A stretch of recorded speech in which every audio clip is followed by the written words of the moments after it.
Alors, nous sommes donc arrivés à Daf Mem Zayin de Ketubot pour le Shabbat Rosh Chodesh Nissan. Donc, Shabbat Aleph Nissan et Daf Mem Zayin, nous sommes arrivés, première ligne. Ma'aseh Adeha, nous avons vu de la Mishnah que le père bénéficie donc des Ma'aseh Adeha Shel Beto, c'est-à-dire le travail que sa fille, elle fait. Donc, le père prend l'argent du travail de sa fille. Mais Nallah a dit, d'où sait-on cela?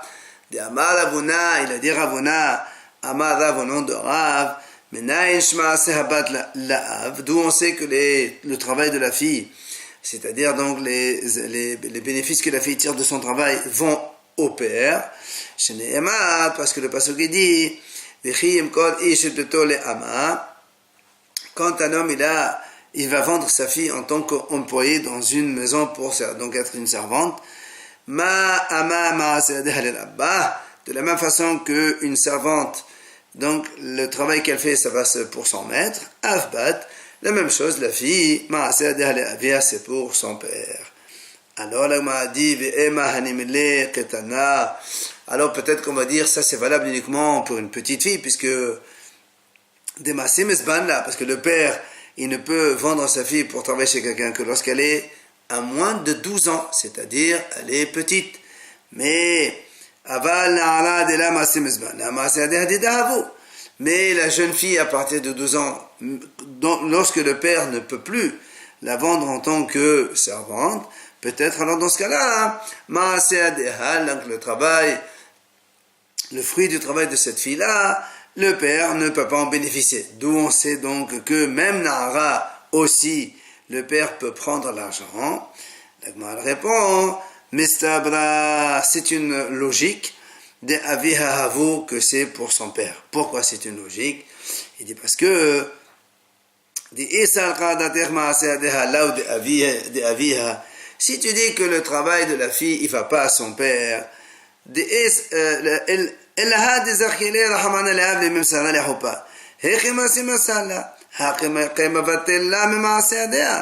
si tu dis que le travail de la fille va pas à son père, alors comment alors la Torah elle a autorisé le père à donner sa fille au mariage à quelqu'un, même quand elle est Nahara, puisqu'on l'a donné au mariage, eh bien il est en train de l'empêcher de travailler, de gagner sa vie.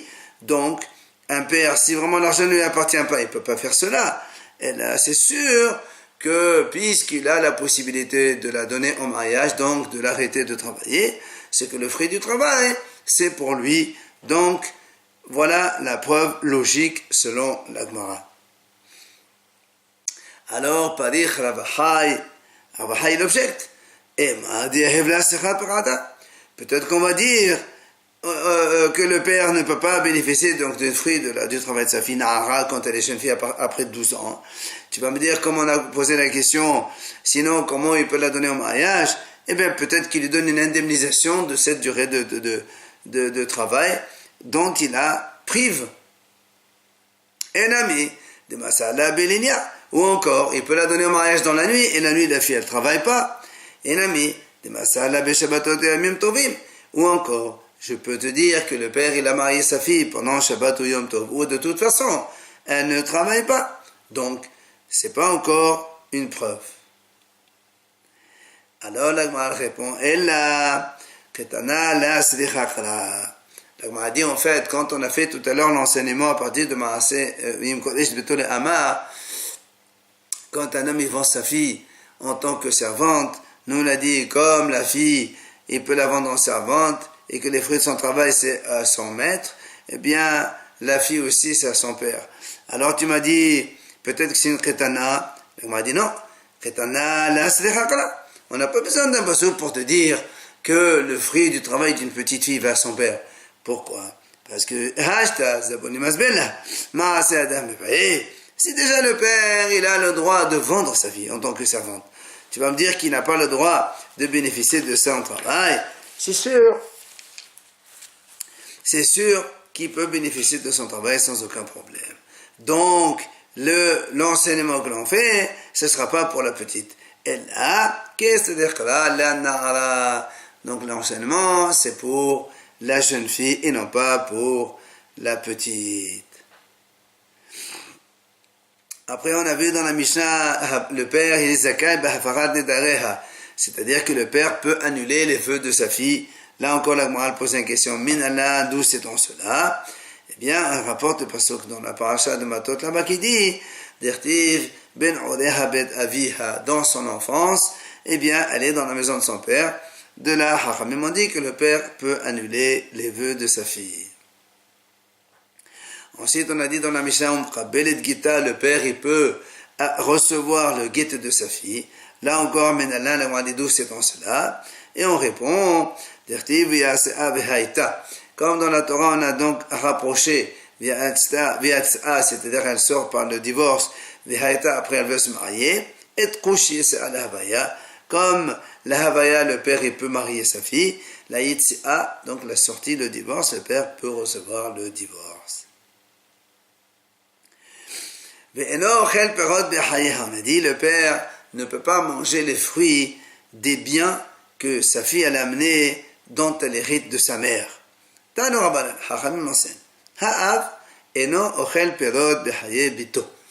le père ne peut pas manger les fruits des biens que sa fille a amenés avec elle et qu'elle a hérité de sa mère. Lui, Rabbi Yossi ben Rabbi Yehuda, il dit non. Le père, il peut manger les fruits des biens que sa fille a amenés et que ces biens-là, ils sont héritage de sa mère. Alors, la Gemara pose une question. C'est quoi la mahlokta des deux, Tanakama et Rabbi Yossi? Tanakama Sava, la Gemara répond. Tanakama Sava, le premier Tana, il pense pourquoi le père ne peut pas manger. Bishama, Ba'at, Takanuleh Rabbanan Peredim, Ken Memna'u la Farik. Et pourquoi on a Hachamim ont instauré que quand un homme se marie et que la fille, cette femme-là, elle amène des biens avec elle, le mari peut profiter des usufruits de ces biens-là, parce que sinon, le mari, si sa femme, elle va se faire une fois capturée, il ne va pas la racheter. C'est pas ça, en échange de cela, les Hachamim lui ont donné ce bénéfice de pouvoir profiter des usufruits. Et la Hav, Maïkal Memad, mais pour le père, qu'est-ce que tu vas me dire? Il faut lui donner les fruits de sa fille, sinon il ne va pas la délivrer. Le père, sa fille, de toute façon, il va la libérer, quoi qu'il en arrive. Et donc, c'est pour ça que Tanakama a dit, on n'a pas donné au père l'autorisation de manger les fruits des biens de sa fille. Maintenant, quelle est la raison de Rabbi Yossi ben Rabbi Yehuda? Il te dit, Rabbi Yossi ben Yehuda, ça va, Avnami, Memna, Benafarik. Il te dit que là aussi, le père, il ne va pas la libérer, cette fille. Pourquoi? Parce que ça va. Puisque le père a dit, cette fille-là, elle a un bien. Comme elle a un bien et que lui, il n'en profite pas, eh bien, tout l'argent qu'elle a accumulé, elle n'a qu'à se faire libérer avec. Donc là aussi, le père ne voudrait pas la délivrer. S'il n'a pas cet avantage de pouvoir bénéficier des fruits de ses biens, c'est pour ça que Rabbi Yossi ben Rabbi Yehuda dit que dans ce cas-là, le père, il peut bénéficier des intérêts des biens que la fille a amenés avec elle. Niset, on a dit que quand maintenant la fille, elle s'est mariée, le mari, il a un point supplémentaire, que lui, un avantage que le père n'avait pas, que le mari mange les fruits. Tano Rabbanan Chachamim enseigne. Katabla perot ou kesut vechelim. Si le père, il a écrit dans la Touba à sa fille des fruits, des vêtements, des ustensiles. Chez avant un bet avec les bêtes par là. Donc, elle les amène avec elle en tant que dot pour le mariage avec son mari. Après, Meta. La fille, malheureusement, elle est décédée avant le mariage. Donc, après les fiançailles, après ce qu'on appelle les hérosines, donc elle a été mekodesh déjà, mais avant le mariage. La Gemara dit, Lo zara abal bidvanim halalu. Donc, toute cette dot-là que le père a donnée dans la Touba, donc après les fiançailles, le mari ne peut rien prendre. Et donc, tout revient à la fille. Mishum Rabbi Natan Amru, zara abal bidvanim halalu. Et au nom de Rabbi Natan, on dit, non, le mari, il a bénéficié de tout cela. Puisqu'elle les a entrés en dot, elle les a marqués dans la Touba. Il y a eu Kiddushin, ça y est, si la fille elle meurt, ils appartiennent au mari. La Gemara vient poser une question. Lima, est-ce qu'on va dire que cette mahloket entre les Hachamim et au nom de Rabbi Nathan, Biflurta de Rabbi Elazar ben Azar et Rabbi Nathan Mefarche, ils discutent de la même discussion qu'on a vue entre Rabbi Elazar ben Azar et les Hachamim? Où c'est qu'on a vu la discussion? Dites-nous dans une Mishnah, c'est marqué que Nit'amela ou Nit'gadesha bin Menhanesun bin Menhaedosin Gobat Takol. Rabbi Elazar ben Azar et Omer Menhanesun Gobat Takol Menhanesun Betula Gobat Matem Almana Mane Shelo Katav la Ella Almenat Techonsa. Donc on a vu dans une Mishnah, c'est marqué comme ça. Donc tout à l'heure on a parlé que si la fille elle a une dot et elle est morte, le mari oui ou non il peut bénéficier. Maintenant la Mishnah dit au contraire, la femme elle est devenue veuve ou elle a été divorcée, que ce soit après mariage ou après Erusin seulement, il y a Kedushin, donc ça veut dire fiançailles dans le sens de la Gemara. Dans ces cas-là, Goba et Takol, la femme elle encaisse tout, c'est-à-dire ce qui a marqué dans la Ktouba, les 100 ou les 200 si elle est veuve ou divorcée ou jeune fille, plus le Tosefet que le Baal a rajouté, le supplément que le mari a rajouté. Rabbi Elazar ben Azar et Omer, Mena Nisuin, si la fille elle est devenue veuve ou elle a été divorcée après Nisuin, après véritable mariage, là effectivement, Goba Takol, elle prend tout ce qui est marqué dans la Torah, la référence de la Torah et plus les suppléments que le mari a ajouté. Par contre, Menha Erusin, si maintenant la fille elle est devenue veuve, elle a été divorcée après les Erusin, après les fiançailles seulement, et qu'il n'y a pas eu encore consommation du mariage, alors là, Rabbi Elazar ben Azar dit, Betula Gova Matayim Almanamani, si c'est les jeunes filles, elle prend ses 200, si elle est veuve, elle prend 100, mais elle ne prend pas le supplément que le mari a rajouté dans la Ktouba. Pourquoi? Parce que quand le mari il a écrit ça, c'est seulement dans la condition où il entre avec lui en mariage, c'est-à-dire donc qu'il consomme la relation. Alors la Gemara a dit, donc comme on a vu cette mahlok entre Rabbi Elazar et Hachamim, et la première, donc dans le cas, donc cette mahlok ici, dans le cas où c'est le mari qui est mort, et là-bas dans la première mahlok d'entre Tanakama et au nom de Rabbi Nathan, on a vu que c'est la femme qui est morte. Est-ce qu'on va donc transposer les deux mahlokot et on va faire la même chose, c'est-à-dire on va dire les mains d'Amal Lozacha, celui qui a dit que lorsque la fille elle est morte, le mari ne prend pas la dot, il pense comme Rabbi Elazar ben Azar, c'est-à-dire là aussi, que si le mari il est mort, la fille elle ne prend que la Ktouba et ne prend pas les Tosefet. Et celui qui a dit non, si la fille elle est morte, le mari il prend tout après fiançailles. Alors lui il pense qu'il a banane, comme les Hachamim qui ont dit justement que si c'est le mari il meurt, la femme elle prend tout. Donc on met en parallèle les deux cas. Est-ce que c'est bien cela? La Gemara dit non.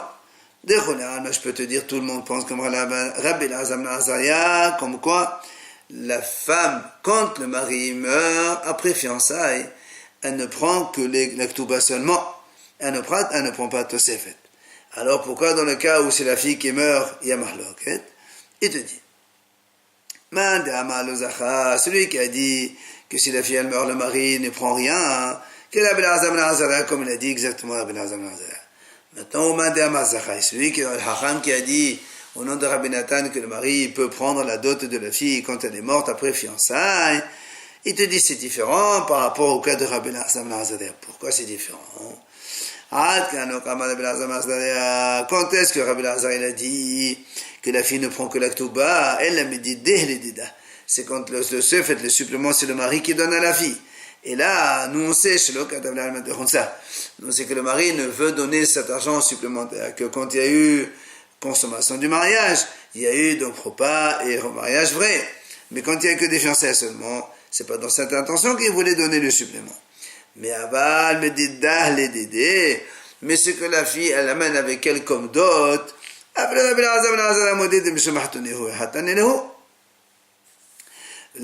même Rabbi Elazar, il serait d'accord que le hatan, il peut tout prendre. Parce que quand la fille elle a amené la dot, c'est pour le mariage, c'est pour les Kedushin, l'acceptation de mariage. Et comme ils se sont mis d'accord pour se marier, déjà, ils appartiennent au hatan. Après, on a dit que le mari, et le mari, il doit subvenir aux besoins, donc, de mezonot, c'est-à-dire nourrir sa femme. Tanu Rabbanan, Chachamim enseigne. Tiqnu mezonoteha tahat ma'aseh yadeha. וכבודתה תחת כתובתה, לפיכך בעל אוכל פירות. Haramim disent comme ça. On a instauré que le mari nourrit sa femme en échange de Maaseh Adéa, c'est-à-dire que le travail de la femme, quand elle travaille, l'argent il vient au mari. Et deuxième chose que les Haramim ont instauré, c'est Kevudata Tahat Ketubata, c'est-à-dire que si la femme elle meurt avant, eh bien, le mari a l'obligation de l'enterrer, de payer les frais d'enterrement, puisqu'il prend ça de la Ketouba, puisque lui lui a promis une Ketouba. Et la Gemara termine, Nefira, c'est pour ça le mari mange des fruits. Alors la Gemara elle s'étonne, qu'est-ce que tu racontes là? Pirot, Mantrashim, qui a parlé des fruits ici? Tu m'as donné deux idées. Les mésonotes contre le Maaseh Adéa, la Kvoda contre la Ketouba. Pourquoi tu parles des fruits ici? Alors le m'a dit, en vérité, il manque un élément dans cette Gemara, dans cette Braïta, on va le rajouter. Comment? On reprend. Les Hachamim ont institué que le mari doit nourrir sa femme en échange du travail de la femme, que donc le mari bénéficie de cet intérêt-là. Et voilà ce qu'il faut rajouter. Et la libération de la femme, si elle a été capturée à la place des pérotes, c'est-à-dire le Hachamim ont autorisé l'homme à manger les fruits des biens qu'elle amène avec elle, en échange de quoi, si elle est capturée la femme, eh bien le mari va payer pour sa libération. Comme on a expliqué tout à l'heure, donc le mari doit payer les frais d'enterrement en échange de la Ketouba qu'il devait lui donner. Alors c'est pour cela le mari mange des fruits. Alors là encore, la Gemara dit, pourquoi tu dis les frères? Tu dis les frères, c'est pour cela il mange. Toi-même tu dis, le mari il mange des fruits en échange de sa libération. Alors la Gemara dit, non, en vérité on aurait pu se tromper et dire,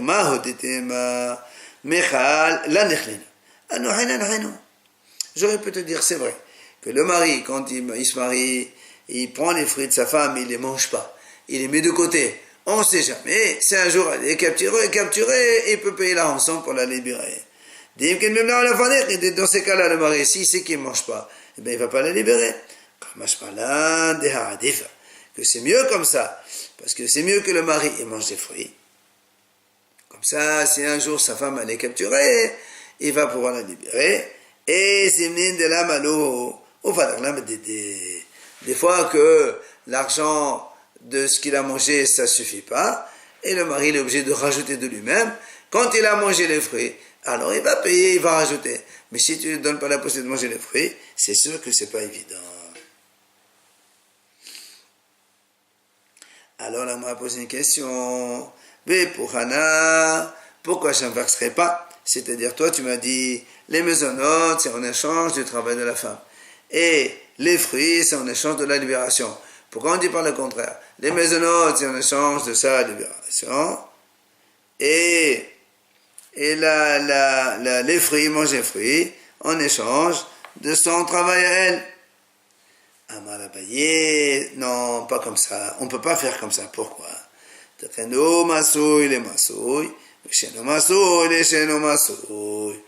Hachamim ont instauré des choses qui correspondent entre eux. Les mésonotes, c'est quelque chose de courant. Les Maaseh Adéa, le travail de la femme, c'est aussi quelque chose de courant. C'est pas ça ce qui est courant, on le met en contrepartie de ce qui est courant. Par contre, chez Enomasui, les fruits qu'elle amène avec elle des biens, c'est pas toujours évident. La femme, elle ne vient pas toujours avec des biens. Et les Shenomasu aussi, quand elle est capturée, la femme n'est pas toujours capturée. C'est pour ça que on a mis ensemble les deux choses qui ne sont pas fréquentes. Amar Rava.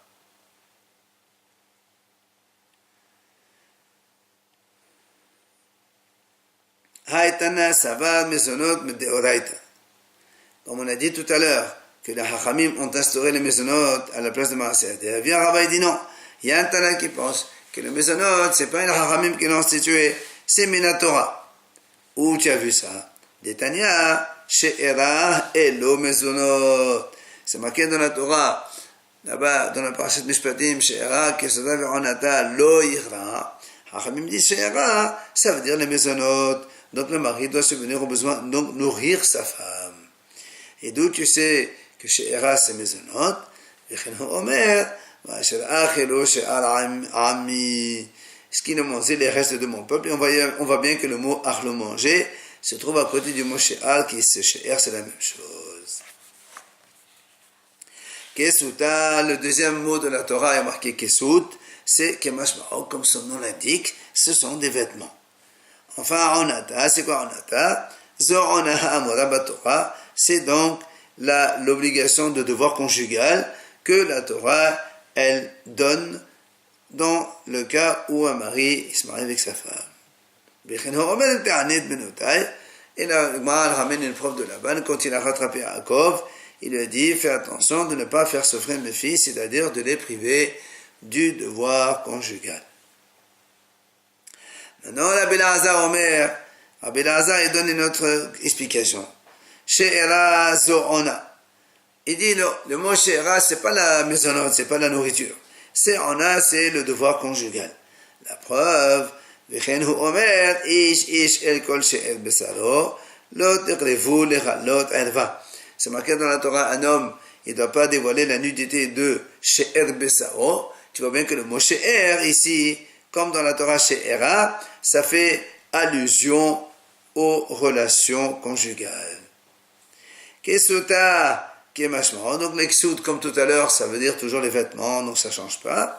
Onata, et au mezonot. Lui, il dit que là, on a, ça fait allusion au mezonot, à la nourriture. Comment tu sais? Omer, dans le passage c'est marqué, Hachem il t'a fait souffrir, il t'a mis affamé.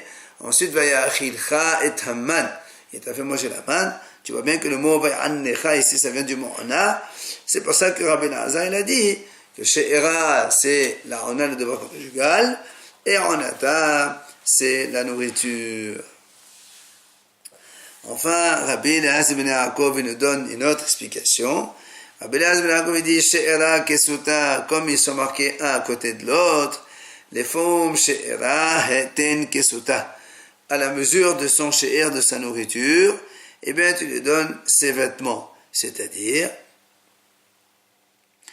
tu ne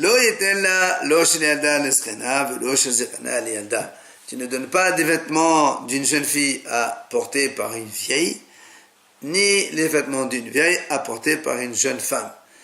Rachid expliquait que la jeune femme, elle aime des habits larges pour se faire belle et tout, alors que la srena, la vieille, au contraire, elle préfère des habits donc qu'elle pourrait supporter, qui ne soient pas larges. Et enfin, Rabbi Elazar ben Yaakov nous explique aussi, comme il y a marqué Kesuta ve Onata un à côté de l'autre, les formes Onata ten Kesuta. En fonction du temps de la saison, tu vas lui donner des vêtements. Ça veut dire quoi? Shelo yeten hadashim bimot ahama velo shehakim bimot hagishamim. Nous on sait que les vêtements neufs, ils réchauffent plus. C'est pour ça que normalement, les vêtements neufs, on les achète pour la saison de pluie et du froid. Alors que les vêtements usés, comme ils sont plus légers, on les préfère en saison d'été. C'est pour ça que, quand mon ami Kesuta et Onata ensemble, ça veut dire que l'homme doit donc habiller sa femme selon la saison. C'est-à-dire en été, il doit lui donner pas des habits neufs parce que ça réchauffe trop, mais des vêtements usés. Et au contraire, en saison de pluie et le froid, il ne va pas lui donner des vêtements usés parce qu'elle va avoir froid, mais il lui donnera des vêtements neufs qui la protègent et qui la couvrent donc plus que les vêtements usés.